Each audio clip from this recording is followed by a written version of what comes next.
Did you know that dog moms, and not just dog moms, all pet parents play a crucial role in training and socializing their dogs? That's right. It's your world too. You work hard and dedicate so much time and effort to teach dogs basic commands, good manners, and proper behavior. It's an everyday effort. Dog moms create a positive and structured learning environment, and your dog dads too, helping their dogs become well-adjusted members of the canine community. We work so hard on a daily to give our dogs the best life, but we do ask that they are good boys and good girls too. Right, Amber? That's right. I mean, socialization is a huge part of owning a dog, and I'm sure anyone who has a dog knows. Sometimes my dogs are a little bit more social than me, so maybe I should take some socialization classes. Well, all right. Well, let's get to the episode. Welcome everyone to the Dog Moms. Dog moms, what you gonna do? What you gonna do when they come for you? Dog moms.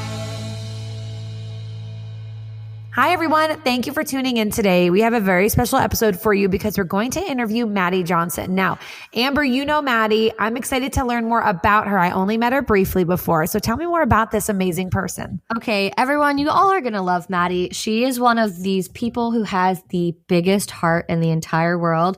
She not only rescues, fosters, everything, dogs, puppies, but she also has an entire family is what she calls it, where she started this journey with a pig and now she's rescuing alpacas, llamas, she has chickens, I mean, you name it. And she rescues them and educates people all about different types of animals. And it's really, really cool. She is such an inspiration. And I'm so excited to interview her because she's not only an inspiration, but she's also a great friend. So I'm excited to bring her on the show. You guys can find Maddie on Instagram. It's Living with Pickles. Pickles is one of her pigs. And she's got a website as well. And she just does amazing work. And it's really cool because as I see more about her here, she has a beautiful website and says she's very passionate about animal welfare. But my gosh, she has quite the repertoire of credits here. She's appeared on Good Morning America, The Today Show, The Dodo, Animal Planet. Oh my gosh, I could go on and on and on. I think we just need to get her on. She's the author of the book, Living with Pickles. So you can find her on Instagram there too. How to Start a Family and Rescue Animals. So it sounds like she's not just going to be one type of animal here. It sounds like we have a zoo coming in. She's not just a dog mom. She's a pig, alpaca, everything mom. Wow. She's not kidding when she says family, which is a fun play on word. Yeah. So I'm super excited to get to the interview. And don't forget, guys, that you can ask us questions. You can send us a little voicemail. If you go to dogtv.com/thedogmoms, we would love to hear from you. So go there, check that out. Leave us a question because at the end of the show, we'll be answering your questions. And I've got something cool to share with you all today. I actually have a pretty neat little story and I'm excited because I just did it last night. I have a 3-year-old border collie named Darby, and this is kind of part of the show where we get to share a little bit about our life and kind of what's going on in our world with our dogs.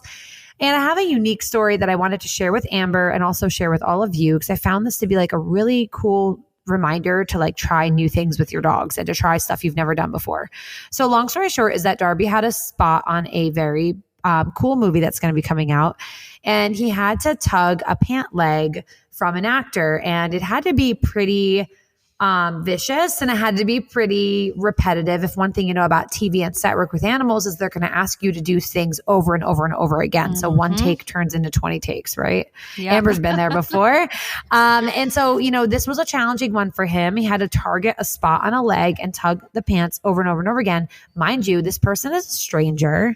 Well, I was going to say, Chrissy, like that can be intimidating for a dog to do because we've taught them from puppies, you don't bite, you don't grab our stuff. Right. Like you don't grab my clothes, you don't bite me. So that could be hard for your dog to go like all of a sudden I have to go and grab something that I'm not supposed to. Or they play really rough with you, but they're not going to be the same with somebody else, right? Because they know the outlet, they know the boundaries with you, but somebody else are like you. But then a stranger, like, wait, am I supposed to be doing this? And he kind of did have that. And, one thing I asked was that we got a lot of rehearsal time, which if you can understand on film life, that doesn't always happen. Yeah. And so we didn't really get the time that I wish we had to sort of prepare. And so I really had to put trust in our system of what he does know and send him into the scene and see, how he was feeling about it. And then, hopefully we could film based on like what I was reading with his body language and his energy. And he did great. But the part that fell apart, which I think that a lot of dogs would, is, if the actor had dialogue that was like, "Hey, get off. What are you doing?" Right. And, he's probably like, "I'm sorry." And if you guys have not met Darby, he's like a big softie. He's a tough boy, but he's a softie. He's tough and a softie. But he's like, he really means well, but he's got a punch. So, he would look at him like, "Oops, I'm so sorry." And so we got what we wanted. He definitely went back. We did it with dialogue. But if there's something that you learn is that, that's good homework. That's something I need to work on. And so he gave me what we needed. They were thrilled. They got everything they wanted. And in fact, Darby shredded the pants almost off of the actor, which is, I'm not surprised. But I came home and I talked to my good friend and I said, you do bite work, right? And so that's protection work with your dogs, but they do something, like competitive wise. It's not just like, I want him to get the bad guy. There's a whole competition world that focuses on this type of work. Right. And but it's usually like German Shepherds and Belgian Malinois. You don't usually see these like blue border collies. A wriggly border collie coming in. But I said, I really want to proof him on this behavior. I want him to learn that he can go and do this type of like safe bite in a controlled environment with professional people and be praised for that and learn that this is a good thing when it's appropriate, and to also kind of desensitize some sound. And so we got to work on it a couple sessions, but then I jumped into a little bit of a bike club last night, which was so fun. That's so fun. It was Malinois, Dobermans, all these fancy Belgian this and that's, and then Darby. Yeah, that's so fun. But he was great. He was punchy. We found a little hole in the system. They helped to fix it. And by the end, he was hanging on while she's going, hey, all this yelling. And he's like, oh, this is fun. Like he learned.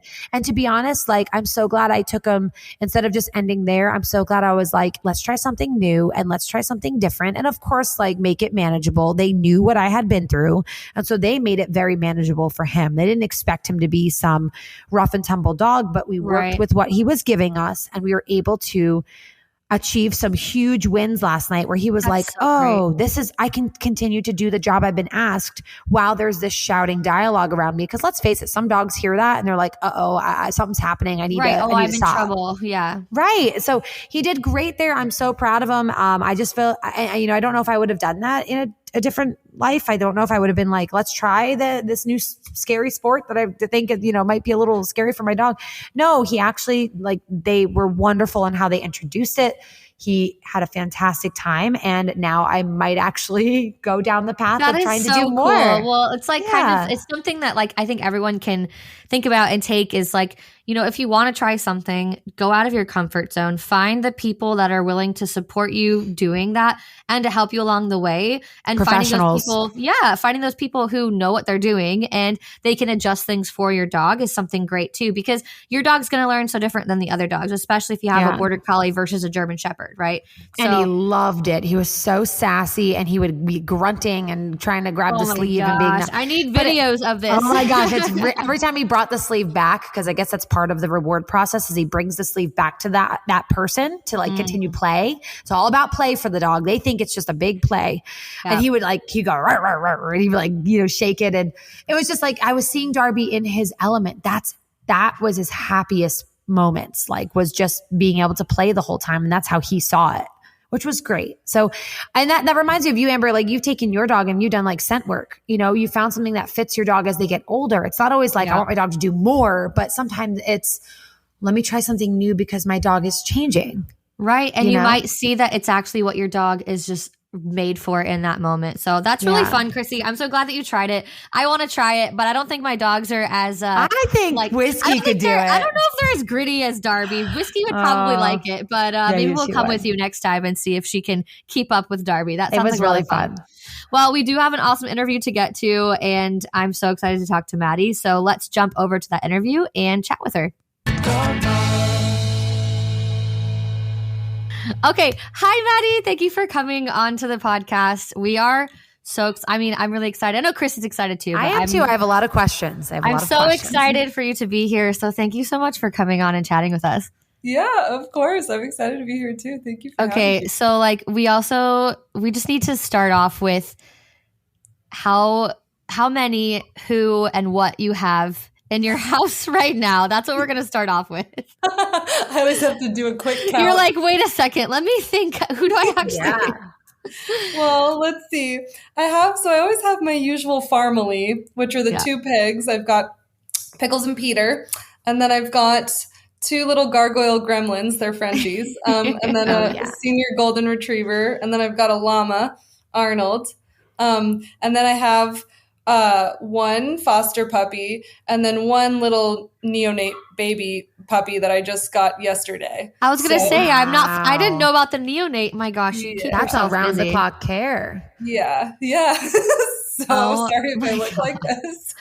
No, you look beautiful. amazing for I the look amount like of animals you have. I look like I have a neonate puppy in my house, and I don't. Like, oh my gosh. Wow. That's quite impressive. That's just what you have right now. But I know that you've rescued a lot of animals. And so I know you were like on a mission or something like that to rescue, was it 100 animals? Can you tell us and our listeners a little bit about that? Oh yeah, I just wanted to challenge myself and see how much chaos I could handle. Don't we all? No, so I wanted to do 100 rescues in a year. So yeah, so I brought 100 animals into my home over the course of the year, did their rehabilitation, and then adopted them out.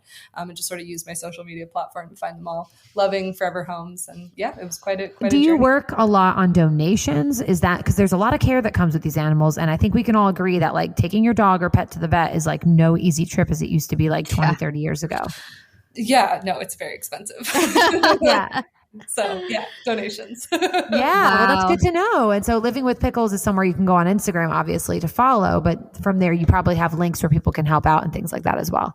Totally, yeah. That's great. That's good to know. Which is great. And you don't just rescue dogs. I mean, obviously dog TV, but I think that if anyone is interested in this podcast and listening, I'm sure that they are not just dog lovers, but animal lovers too, which is why I thought it'd be really cool to have you on the podcast. But can you kind of like give us an array of all the types of animals that you have rescued, rehabilitated, fostered, all of that? Yeah, I've done llamas, donkeys, rabbits. I did a baby water buffalo. What? Lots of piglets, puppies, kittens, dogs with behavioral problems, medical cases, dogs that need surgery. I just go wherever the need is. So if the need that week happens to be a baby water buffalo, then okay, it can come live with me for a while. What do you have a specific background? When I'm having an equine background, so horses, but like there's a lot of specific care you need to know about each animal that you bring into your home, like diet they can and can't have, how you're going to make sure that you're giving them enough nutrients, the certain hay you feed. Like, do you consult people? Do you have a background in this? Like, tell us more about how you feel prepared bringing in a small animal that you may not have had before. Yeah. I mean, now I've been doing it for enough years where it's sort of just all through experience. And then I have really great mentors. So I have my go-tos for like, any category of animal. And then I work very closely with UC Davis. They have an amazing livestock department. So they're one of the best in the world for livestock veterinary care. So yeah, but one thing I don't do is equine. So got it. Wow. Oh, well, okay. So send them my way. Yeah. But that's a testament into not just rescuing animals, but being educated, being an educated owner. Like that's something that you take on as well as keeping each animal thriving so that you can adopt them out. That's a lot of work. Are you a one-man band or do you have a team? No, it's just me. But It's also important to know what you don't know, right? So anytime I have doubt or whatever, I've got great resources. So I'm not afraid to reach out and to use them. Yeah, that's incredible. So I know that you must have started somewhere. And I would love for our listeners to hear your story of kind of how this all started. And I know that it's inspired by a special little somebody. So can you tell us like how you got started in rescuing animals and kind of what inspired this whole entire journey of being this incredible rescue person? Yeah, it's a great story. It's a little long. Are you guys ready? We are so ready for it. Let's dive in. Buckle in, but it's a good one. It's a good one. It's a tear-worthy one too. So essentially I was sort of in a transitory point in my life, not really sure what I wanted to do career-wise. I had a background in production, film production and marketing, and I was in between jobs taking a break, and I just so happened to have rescued Pickles, my little pig at that time. He was really small. I rescued him off of a flooded farm during the El Nino flash floods. This woman's barn had been completely destroyed, and she needed to rehome her animals. They were all sort of sitting in soot and wet, and they were all getting sick. And so, so I rescued him, and he was very sick. He had ingested rat poison and was bleeding out internally. And so I rushed him to UC Davis, not knowing what was wrong with him. And then they told us that he had 6 hours left to live, and that he was bleeding out internally. And so desperate. And how big was he? Like, he must have been he was tiny. tiny. He was so small. Oh, yeah. really? Wow. Yeah. Oh, yeah. You could fit him in the palm of your hand. Wow. Yeah, or two hands. But yeah, he so I think one of the things that I am naturally good at that makes me really good at rescue is I'm very calm in crises situations. So I'm very good at managing and handling chaos. And so anyways, of course, desperate to save him, I sort of just suggested, hey, if I can bring you a pig within 6 hours, could you do a blood transfusion? Is that something you're willing to try? And they were like, sure, we've never done that, but we'll try it.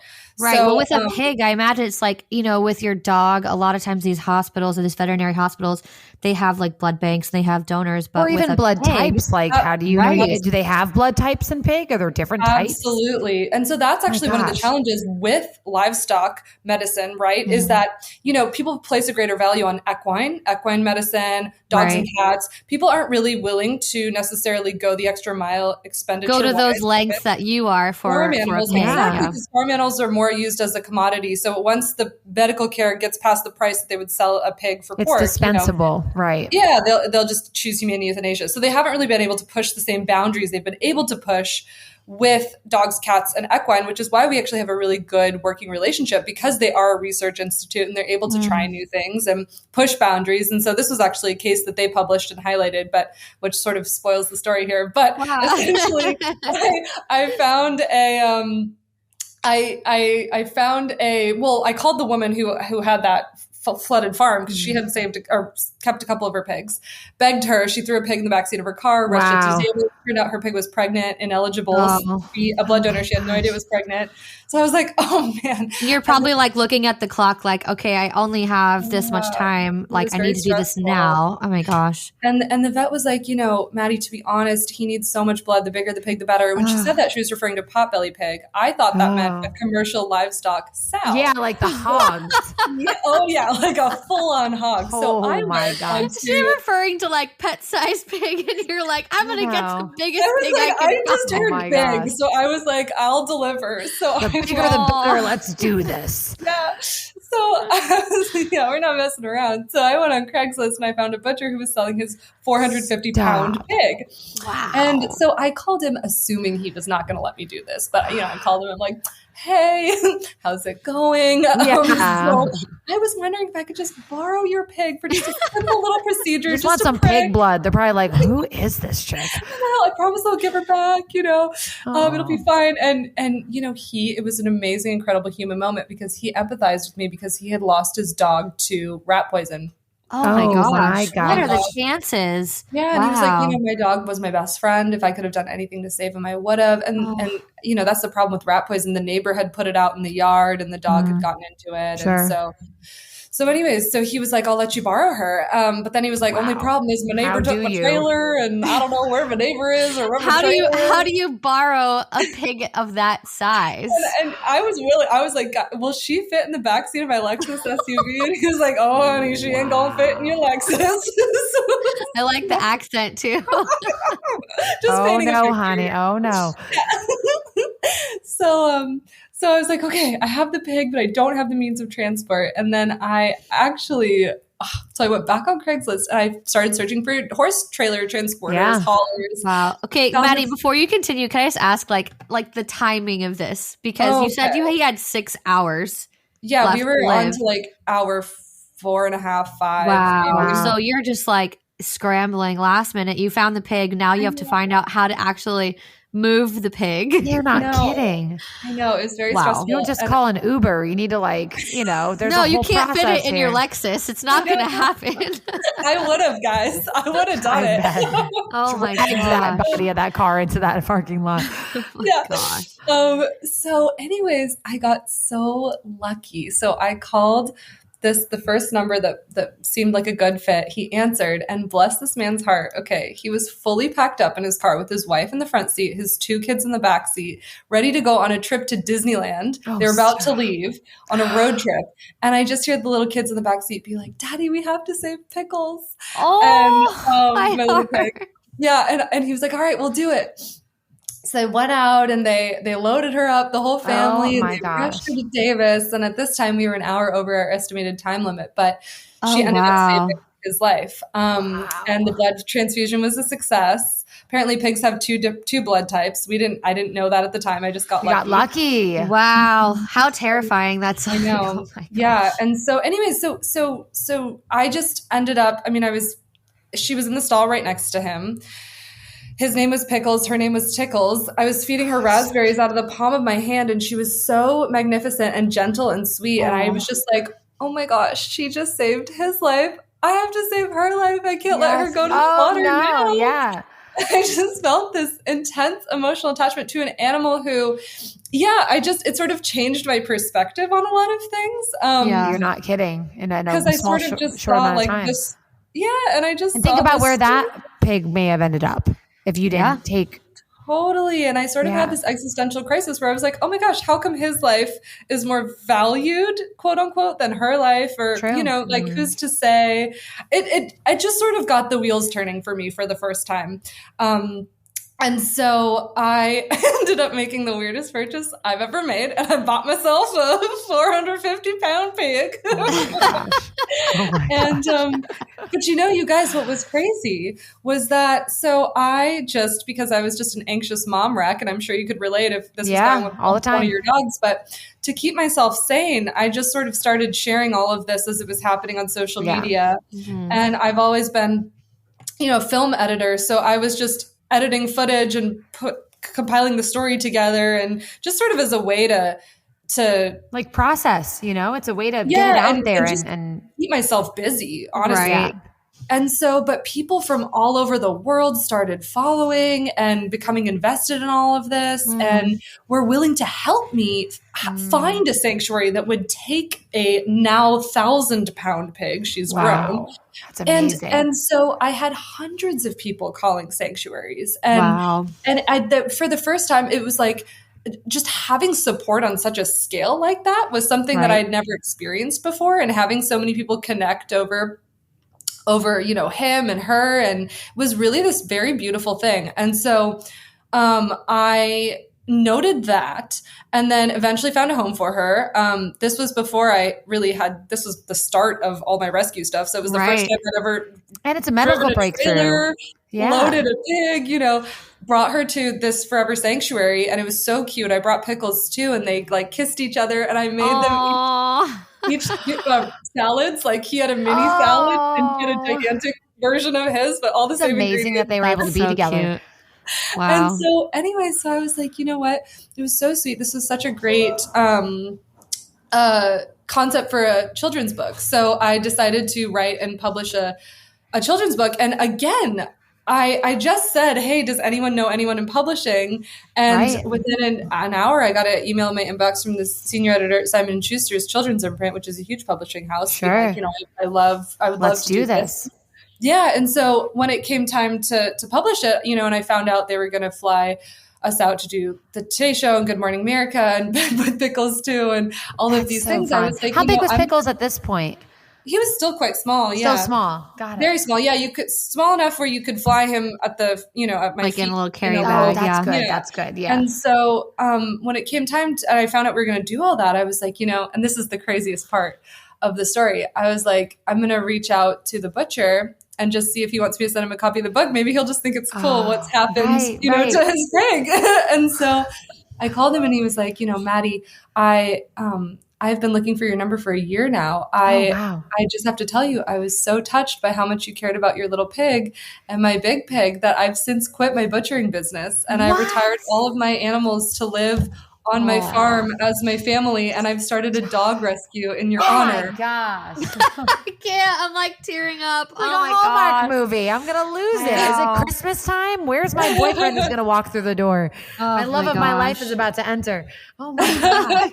Isn't that just incredible? That's unreal. That you were absolutely called. You had that feeling in the right moment at the right time. It was all supposed to happen the way it did. It was, and you were absolutely the person to be touched to make these moves, to impact these people and these animals. Yeah. Oh my gosh. I'm tearing up because it's just like, it's just really cool to see. And, this is why I really wanted to have you on this podcast because, it's not just about dogs. It's not just about pigs. It's about the like love and care that we have for what we animals can do for them, and like how that can completely change us as people. And then that impact not only on us personally, but to the other people around you. Like, I'm sure that you would have never thought in a million years that you would go buy a pig, and then you buying that pig would change that person's life, which is then changing, all those animals' lives that are now living in sanctuaries. And then now he started a dog rescue and he's like changing the lives of all of those dogs and all of those people. It's just like a ripple effect that it's so true. This one tiny little thing that in that moment you probably thought was the worst thing ever and the scariest thing ever. And like, look what came of that really difficult time. It's just, I can't handle with no goal of like, I'm going to make a story out of this one, there was nothing there behind that other than like, I want to just try to help this animal. And you offered some pretty like a medical breakthrough. I'm sure they were at UC Davis for like, that's amazing. We just learned so much about what we can do for more animals. Yeah, totally. They published a research study on it and they were able to, and they started to use they used new drugs that they hadn't used before for him and his recovery. So no, it was wonderful. And also just to see, social media, you're able to amplify things on such a scale and touch people that, I had no idea that so many people would be impacted by just the stories, the rescue stories of the animals that come along. I know not everybody can do what I'm doing. It's really special. All of these animals in their home, and it's a lot of time, effort, money, but to be able to share that and then spread the love and the positivity and I think is really beautiful. So I just sort of decided at that point that, there was something there, and I've always had a gift for storytelling and a huge draw towards animals. And so I sort of married those two things and just decided to lean into sharing my rescue work online and try to help as many animals that I could. And then just be like a little pocket of positivity on the internet. And you absolutely are. And it proves the show and your following and your content. I mean, is this now a full-time job for you? Has this become your full-time career? Yeah. Wonderful. Wow. It's amazing. I sort of was like, how can I really give everything to rescue? How can I do that? You don't make money doing that. So you have to get creative and figure out, I didn't actually want to be entirely reliant on donations. There are certainly off cases that I will take on because I have the donations, because I have a Patreon. So I know what I can afford to do, but just my day-to-day stuff, I mean, it's all so expensive. So I was sort of just like, how can I become self-sufficient? Yeah. And so I sort of looked at the time, these beauty bloggers and beauty influencers, makeup tutorials How on are YouTube. They doing it? These beauty influencers. And I was sort of like, well, wait a minute, they're just sharing their lives and their knowledge online and they're able to monetize it. Can't we just take that same model and it's all just socially driven towards rescuing animals, but sort of mirror that and lean into that. And so it took a few years to be able to build a big following and have that community sustain, right?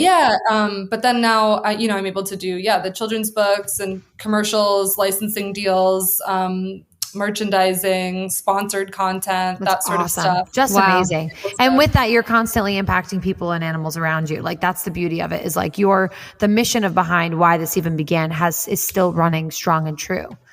I hope so. Yeah. Yeah, absolutely. It seems to be. I mean, it seems to be that way. I would say so. I mean, it's really cool because you're not just rescuing animals yourself, but I think that you are an inspiration, not just like a cool story, but you're like an inspiration to people everywhere that, if you have like those intentions to rescue an animal or to just be involved in some sort of advocacy for animals, it's not just about that one animal. It also makes an impact on other people around you, which you're a living testament to. But I know that you're probably a huge inspiration for a lot of people, but they probably think what you're doing is unattainable. But it didn't just start there for you. So if someone wanted to, I guess, if they were inspired by what you're doing and they wanted to try and make more of an impact themselves or get more involved in rescue, do you have like advice for someone?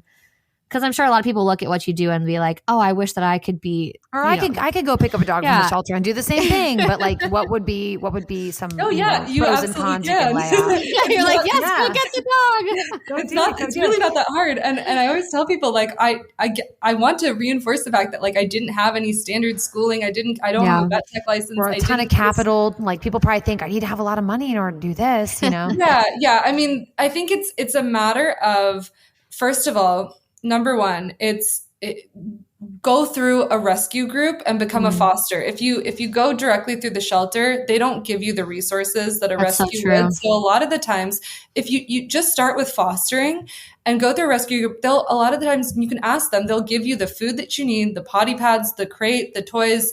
They'll take care of all the medical. They'll arrange the vet and the spays for you. I mean, now I sort of do all of this on my own, but I started out that way. And so now, and now I'm able to kind of front a lot of those costs or have other people foster for me and that sort of thing. But that's how I would start. And then the other thing is just knowing what your limitations are. And I think in rescue, in order to be doing this for years and years, you have to have an incredibly open heart, and it's a lot of patience and you see a lot of difficult things too being in rescue. But you also have to not be so open-hearted in that you can't say no. So you need to know what your limitations are. And there are so many people, what's funny is I did not realize this until I started becoming immersed in rescue. But a lot of people will be surprised to know that hoarding cases are oftentimes people who actually wanted to start a rescue or something. Yeah, they had good intentions and then they just got out of hand. It gets the best of them. Love animals and they love animals and they want to take them all in. They don't have the financial means to spay and neuter. They don't have they're strapped too thin. They take on too much and then it gets out of control and then they become part of the problem. So it's like you have to have such an open heart, but you also have to say no and know your limitations. And for me, the biggest challenge is as I get bigger and bigger and bigger and grow this platform and have more followers and people that reach out to me to rescue, I'm going to have to say everyone's probably like, hey, can you help this animal? Hey, can you help this animal? And you're like, okay. I have to say no way more often. And that's a little heartbreaking. So you have to know, you have to stay grounded in that, So I think my biggest piece of advice is, just to start fostering, start through a rescue group. I think that's even more, or volunteer at a shelter if you can't personally take animals into your home. Say you live in an apartment, you can become a shelter volunteer. They always need volunteers. And then, the more you start rescuing, just make sure you keep check on your mental health. And have you ever had a situation where you weren't able to adopt out a certain animal or pet? Or, I mean, obviously you're not going to adopt a water buffalo to just anybody, but you know what I mean? Like, you're not just going to send that to like the little kid who wants the puppy. But I mean, like, is there a situation where you are maxed out and it's taking a long time for said animal to find a home? Do you have someone who can foster from you? Or do you have is that how all of your animals? Is that how you have all of your animals? I mean, that's a tough decision. I mean, it's a really tough spot to be in if you're like, I'm maxed out, but I also am having a hard time placing said animal. Well, Chrissy, that's actually such a good question. And the honest answer is, if an animal is giving me so much trouble, I actually don't think I can put it onto someone else. Of course. I give other people the easier fosters because I also want them to be a good experience for them, and I want them to keep fostering and coming back. So that's what's hard is like if I get a dog that's like incessantly barking, that's taking so long to decompress from the shelter, that's chewing, that's just Maybe there could be neurological issues there that you can't get past. Yeah. Fortunately, I've never had a case so bad where I haven't been able to adopt out the animal. But it's gotten close where my patience has really been tested. Emotions have been tested. Feel like I've tried the gamut of everything, like medically as well. I have a great trainer who I consult with, just in terms of dog behavioral psychology and training. She's fantastic. But there have been a couple of very close cases. But fortunately, I've never had an animal so bad that it wasn't adoptable. That's wonderful. And you probably do a good thorough process of making sure whoever is adopting that said dog or animal, they have an understanding or they're maybe more experienced to take in an animal like that. Yeah, I mean, there was one dog who took a very long time to adopt out, and she finally found like the perfect person for her. But I also definitely bit the bullet and like shelled out a lot of money to be like, here's my trainer, here's bookings with her. And it was but I mean that goes to show like having those like experts and those people that you can consult, like you mentioned UC Davis, and having your trainer so that it's not all falling on your shoulders, because I'm sure like the mental load and emotional load that takes on you is really difficult. So I guess I have a follow-up question. If it's too deep, let me know. But how do you, as a dog owner, as a pig owner, as all these things, it's really difficult being a dog mom. And I can't even imagine the level of difficulty it is. Like, I'm a dog and cat mom and soon to be human mom. I can't imagine the level of emotional work it takes for you to be able to just like handle all of these cases and do all these things. And you mentioned you're really great in a crisis, but are there ways that you have learned to kind of be able to deal with these difficult medical situations, behavioral situations that come through? Like, how do you tackle those? Take care of you. How do you take care of you? Yeah. I am lucky. I have an amazing support system, and they all see my life online. So they all know exactly how I'm doing because I'm pretty transparent. Also. I know exactly why you feel the way you feel because you posted it on Instagram. Yeah. Or if you don't post, it's like, where are you? Yeah. That's also true, which also is kind of a double-edged sword sometimes. Right? You're just like, I can't brave the world. I've been there. Yeah. But what's funny is so since I share my life online, people are always watching. So I have this one neighbor who's a sweetheart, and she'll just drop off like fresh cooked food at my doorstep when I get like I saw you're having a bad day. Here's some cookies for you. Like, I saw you have 9 puppies here. Oh my God. Right. Wow. So that's very sweet. But I mean, obviously you guys know this, but our dogs are so sensitive to our energy levels.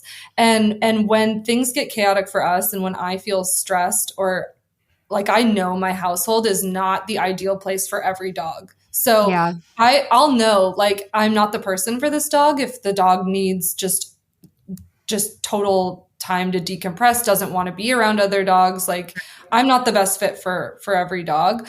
But one thing that happened actually pretty recently was I was leaning into a lot of dog rescue the past month. I did a ton, and my household was getting like a little bit too chaotic. Normally I have so many systems in place and areas, and it doesn't feel that overwhelming, but I could tell that my 2 Frenchies were getting overwhelmed, and they were starting to do things that they don't normally do.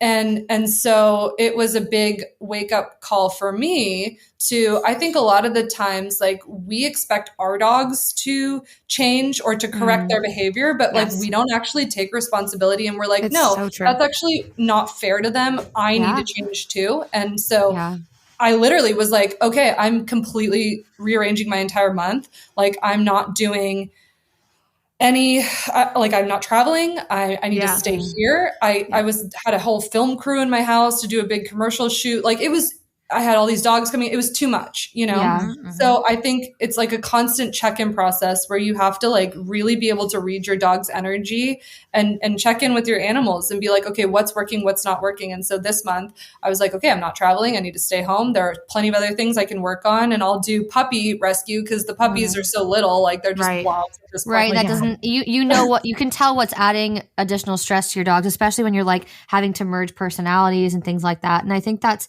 such a really great, like, I'm gonna mental note that, like, checking in every so often of not just It's true. with yourself, but also like with your dogs and like how they're feeling, how they're adjusting to the changes in your life. And I know, like, I'm going to be having a baby soon, and I'm going to have to like not just think about like all the things that I'm stressed about, but I have to think about like, how do my dogs feel about this? How do my cats feel about this? And so that's something that I need to, I'm logging in my brain for later for sure. So I appreciate you sharing that. Yeah, you know what's funny too is pigs are actually, it's a big thing with people who have babies who have pigs at the same time. The pigs get extremely upset because, you know, pigs actually have the intelligence level of a 3-year-old human child. Right. Interesting. They're the Is that? 4th smartest animal. So they're actually even smarter than dogs. Oh, that's so cool. And they're incredibly emotionally complex. So there was a rescue call. This was not to me. This was to my pig mentor. Oh, I love that. A person for You're like, I got a dog person, I've got a pig person, I got an alpaca person. Teamwork makes the dream work, baby. I do have an alpaca person. I do have an alpaca person. Yeah. I love how none of these people have names, but they definitely have titles. Alpaca person. It's a very important title to have in my life. People. Yes. Like my family and then my alpaca person. My people. Totally. But she had her baby and she was in the nursery, and the pig chewed through the drywall to get into the nursery. Oh my gosh. Chewed through the wall. Oh, that's terrifying. Big hole. They put a couch to block it, and then it chewed through the couch. Why? And Wow. Like a jealousy. Like, I want to be there jealous. too. I want to be in the room too. Yeah. Well, honestly, like, baby cries are kind of similar to like pig screams and cries, right? So Let's hope not, Amber. Get yourself some earplugs. oh my gosh, wow. Man, Maddie, you are just like such an inspiration. There's so much and information like here. I like could talk to you all day. I wish we had all day to talk to you. But I just wanted to ask you before we wrap this up, do you have any future goals or things that you're working towards right now, like anything that you're hoping to On the horizon? Yeah. like Anything for your little family? That's right. Not so little. Big family. I'm pretty happy where I'm at. I would love to be able to lean into more children's book writing. I think that would be really sweet. I really love hearing that, by the way. Just finish your thought there. But I was love thinking that the same thing. I was like, I love that you're like, I'm happy where I'm at. Like, that's the best something that answer we in the world. constantly like ping pong back and forth, is like we're in a state of like never truly being happy where we're at. And I just like, God, that's so much. This feels so good. But please continue that thought. I just wanted to say, like, I really, really commend that.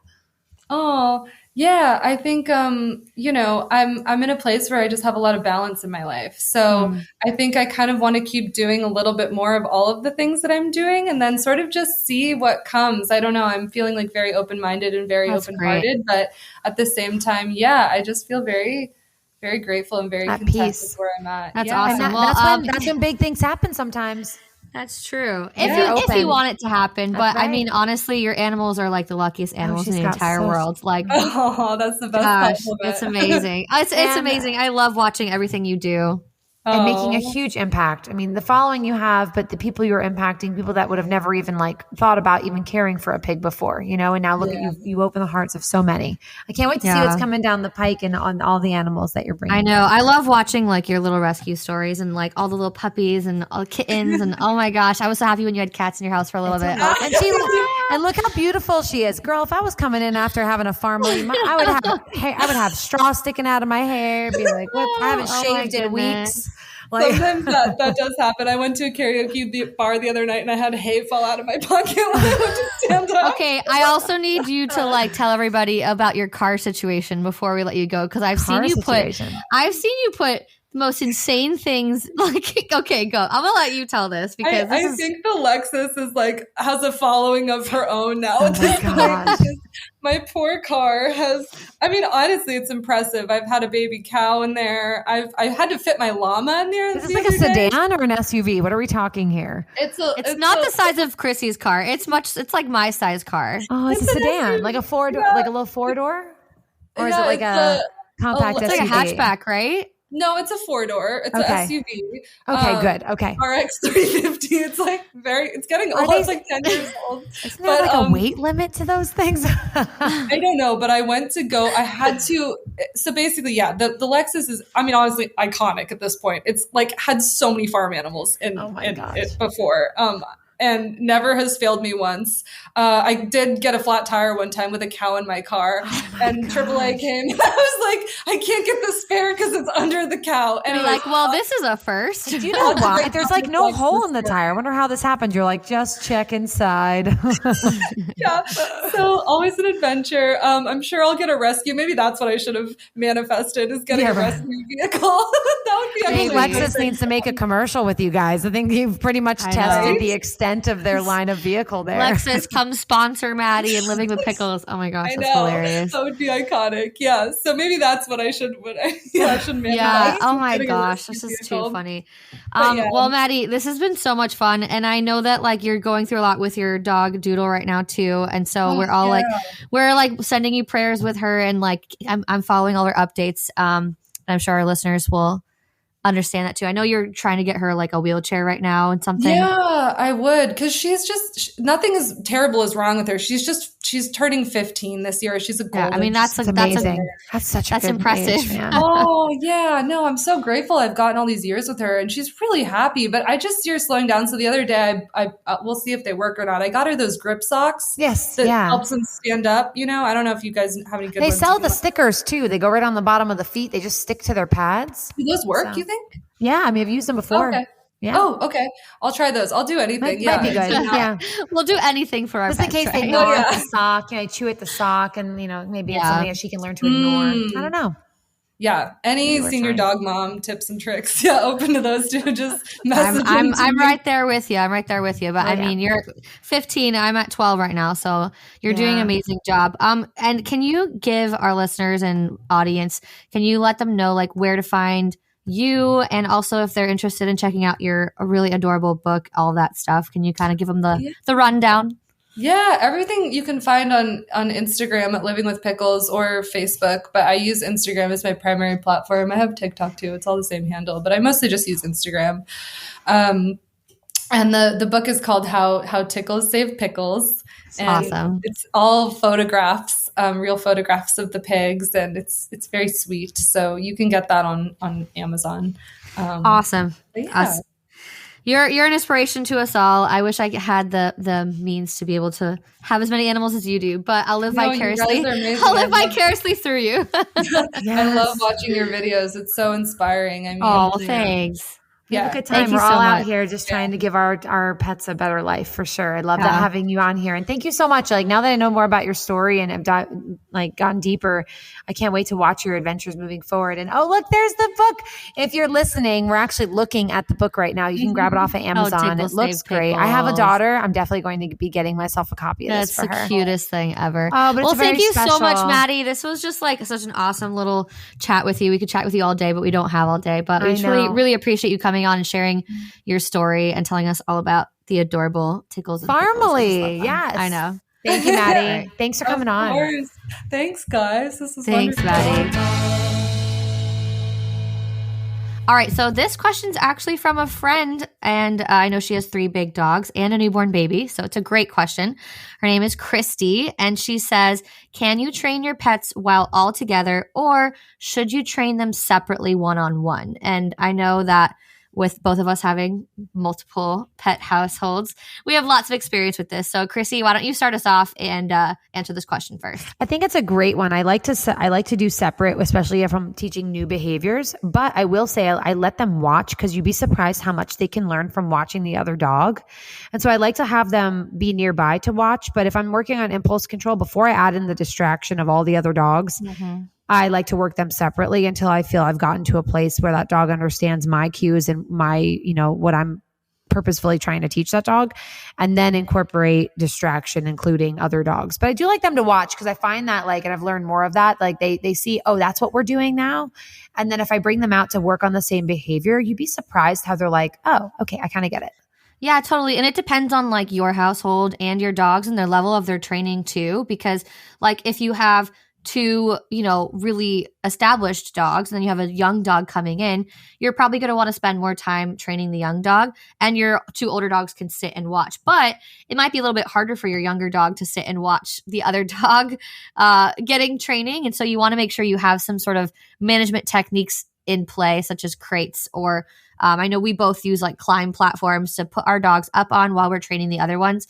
Or you could even leash and tether the other dogs while you're training one-on-one. But I do think that one-on-one training is so important to start off with, so that the dog actually, and she says pets, I have cats, right? So if I have all of my pets loose, when I'm training the dogs, the cats will be right involved and on top of me. So I have to crate my cats if I'm going to be training my dogs, because the cats will be interrupting the training session every 20 seconds. So it's important to know, if you are training a specific behavior, you want to get that behavior trained with your pet one-on-one. You don't want to be training a new thing to your pet, your dog, your puppy, with all of them there, because you're not going to be able to focus all of your attention on that. That's right. You're going to be worried behavior. If the other one's still staying, is that one still laying down? And I like to use their names so that they really learn when they are working together. I'm talking to Beasley now, and they know to wait, and they've learned that Beasley does not mean Fuji or Darby or Whidbey. And it's funny, I've actually developed a cumulative word, and Fuji's still working on it, but I'm lucky I have all boys, so it's easy. But if I say you boys, say boys, I do. If I say boys spin, they learn that that's a collective move together, which is something that I find is really cool. So they know when I say boys, it's everybody's in this together, and that's kind of a neat way to start kind of bringing them together in our training. Yeah, my household, I don't have a name I can really use yet. I've got boys and girls and cats. The zoo. Speaking of zoo. Yeah, exactly. We've learned of other zoo today.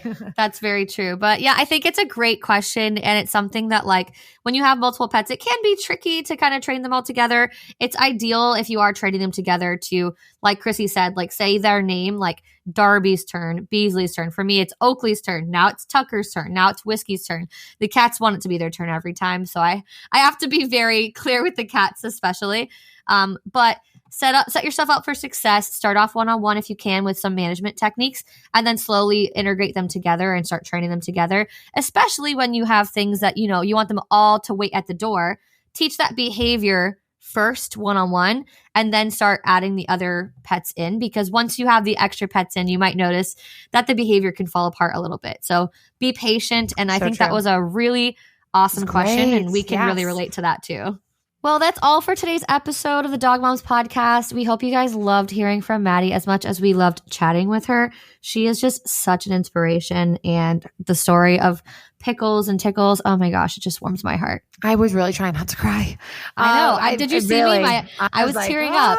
If you watch this show, you're going to see us tear up. If you're listening, we were pretty close. But yeah, thank you, Maddie. This is Living with Pickles. You can find her across all social media platforms. And she's got, we're going to put a link into our landing page here for the Dog Moms. But you can go ahead and buy her book right off of Amazon. It's How Tickles Saved Pickles. It is a true story, and it includes actual photos of them, which I think is really cool. I have a 6-year-old daughter. I'll probably be using it.